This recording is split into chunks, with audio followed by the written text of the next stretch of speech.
Hi there, it's Kevin with GatheringMagic.com with match number 2 with the Goblins, Quest for the Goblin Lord.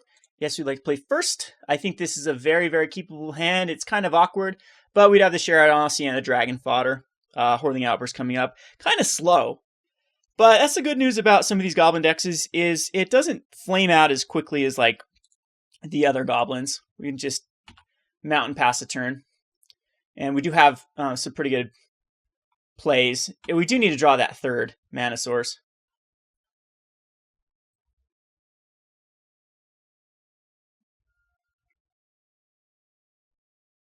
So it's going to be hexproof. This is going to be a tough, tough matchup. Good news is we can just do a ton of burst damage. We got to avoid anything lifelink. Rabblemaster's not. It's another 3-drop I didn't want to draw. We'll Dragon Fodder here.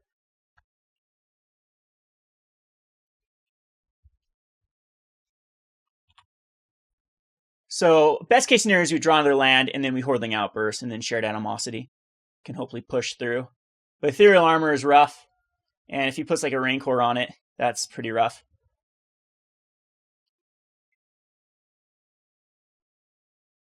Spider Umbra. So you should get in for 4. Even though I kind of disagree with the attack here if he does attack. Yeah, well, he could just be trying to burst me down. But again, you never want to race goblins. But we have to hit a land drop here. Oh, perfect. So we're going to Hordeling Outburst.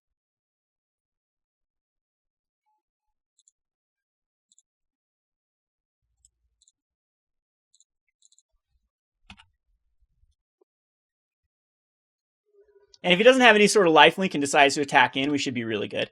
Because the Shared Animosity is going to be giving anything +5/+5. Hyena Umbra is not lifelink. And just another Slippery Bogle.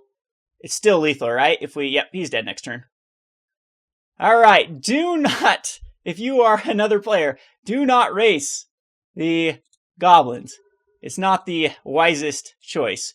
So we'll just go Shared Animosity, and then swing in for lethal.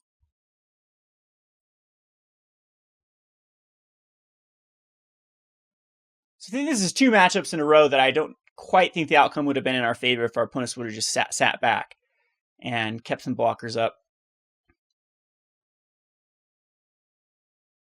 Might actually want to go up to 21 lands with this deck. I think we want to hit every land drop for these Reckless Bushwhackers, and I'm really worried about this card. I think that maybe cutting down to just 2 of them.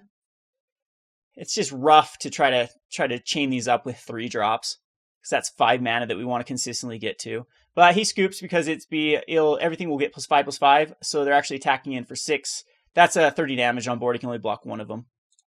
So he needs to put in any sort of lifelink. I have nothing. We have 0 play. I mean, maybe Skullcrack to stop some of his lifelink over probably Rabblemasters. I think that's the only solution here. We'll submit this. Yeah, this is a great hand. This is a really great hand. Good news is that this should be a very, very rough matchup for us. Bogles should be. The good news, though, is like a lot of times Bogles just beats itself. What I mean by that is this has awkward hands, and it looks like he's really contemplating.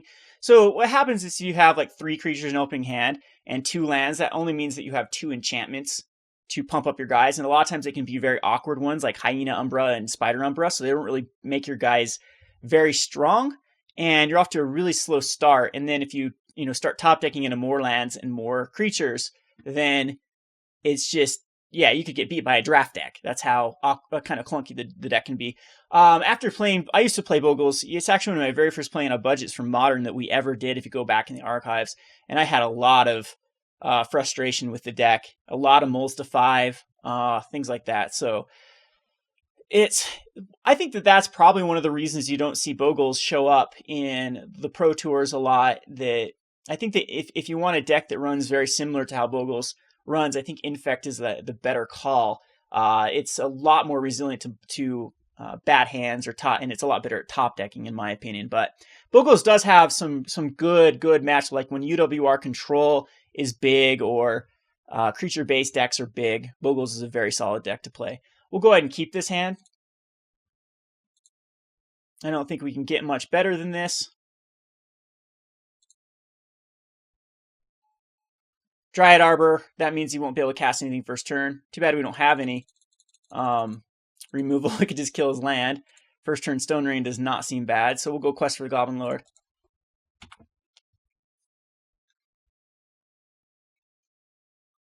And next turn Dragon Fodder.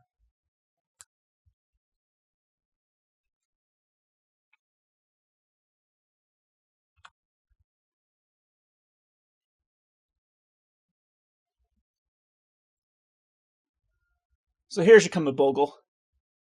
Unless he's going to hook up his Dryad Arbor with Ethereal Armor. Spider Umber on his Dryad Arbor. He's going to get in for 2, so he's got a very slow hand.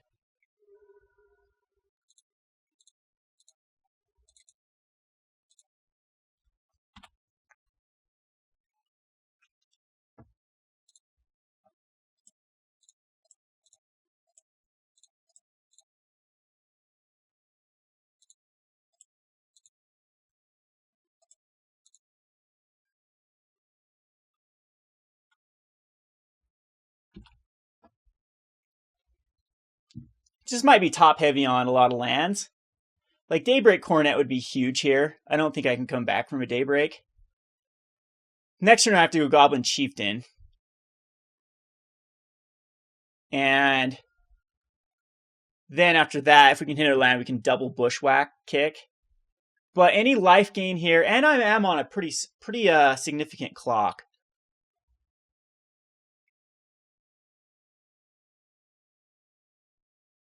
Alright, so this Daybreak Coronet, that's one of the ones that's very hard for me to beat because it does give the Vigilance.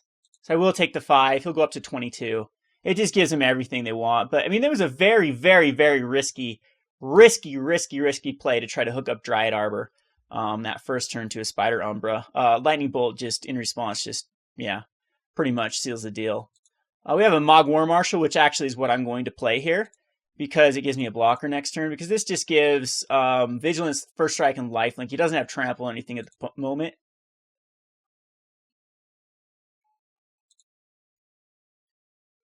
But I don't know if we can do any sort of like huge points when he's going to be up to a 27 next turn. And yeah, I really don't think this is our game. Gotta avoid the Daybreak Coronets and the... Whoa, he's going to actually tap it in a turn. Nature's Claim maybe on the Quest for the Goblin Lord? No, okay. No Rancor yet, no Ethereal Armor quite yet. There's Ethereal Armor. Really don't think we can come back. Is it another Ethereal Armor? Spirit Link. So he's going to gain a bazillion damage here. He's going to gain 18 life. And we still have to figure out a way to come back from that. Yeah, that is not feasible. Ah, one Lightning Bolt. Could be Krenko's Command and Bushwhack, or double Bushwhack. Yeah, there's no way we come back, though. There's gotta have some way to kill in response to the lifelink. Huh. Well, I'm not going to bring in Forkful or Searing Blood. I just think that was just a fluke that it was the Dryad Arbor.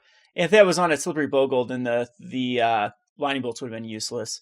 So let's just go ahead, submit this, and hopefully get a very explosive hand. Again, I wasn't expecting to be able to beat this deck. I think the reason we won game number 1 was just a mistake on our opponent's part, trying to be very, very aggressive. He would have just sat back.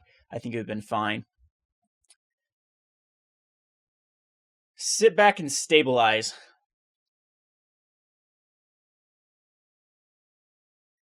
Alright, so yes, we'd like to play first. Let's see if we can get a hyper-aggressive draw. This is not bad at all. I'm going to Legion Loyalist, I believe. Our opponent likes his hand. We'll quest. So we need to find the Dragon Fodders as soon as possible.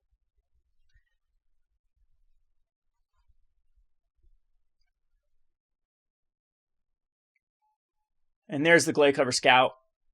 So again, hopefully he just doesn't have any life linking cards. We can't hit lands. That was rough.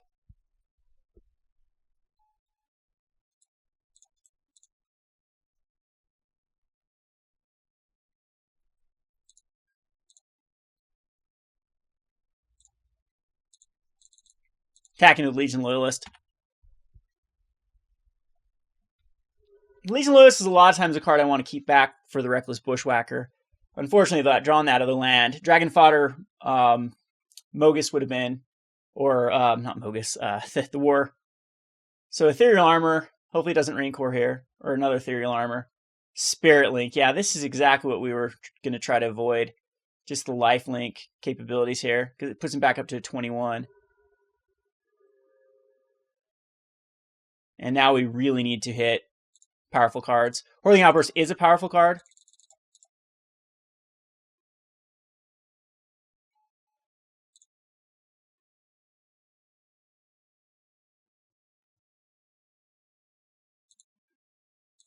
But if he has like another Ethereal Armor, or any way even to pump up next turn, I don't know what could be in his hand that can't win him the game here.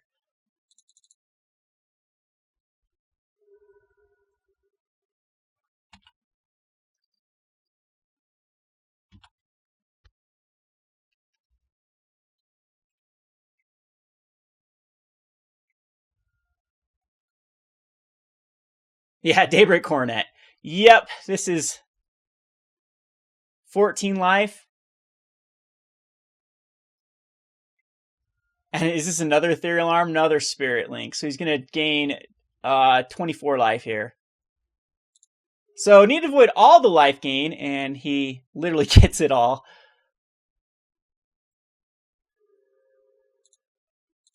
Another Goblin Chieftain. Oh, this would have been a lovely hand, though. How much damage we'll be able to dish off. But there's no way we come back from this. It's just too much life gain. So rough matchup. I wonder if there's any way. I don't think there's any way to combat this either with Goblins. It's just going to be the Achilles heel. This in a deck like Soul Sisters are going to be very, very tough to push through. I wonder if... Yeah, there's no sort of sack or... I mean, you could splash in red for Destructive Revelry, but then even with this, what do you get rid of? Even if you get rid of one of these, he's still... The Glacier Scout is still pretty powerful, dishing off a lot of life gain and damage per turn. Oh, we'll go on to the next match. This is Kevin with GatheringMagic.com. Thanks for watching. Thanks for watching Playing on a Budget. If you haven't already, please subscribe to Gathering Magic and check out our Playing on a Budget playlist, which contains every episode. Thanks again, and hope to see you soon.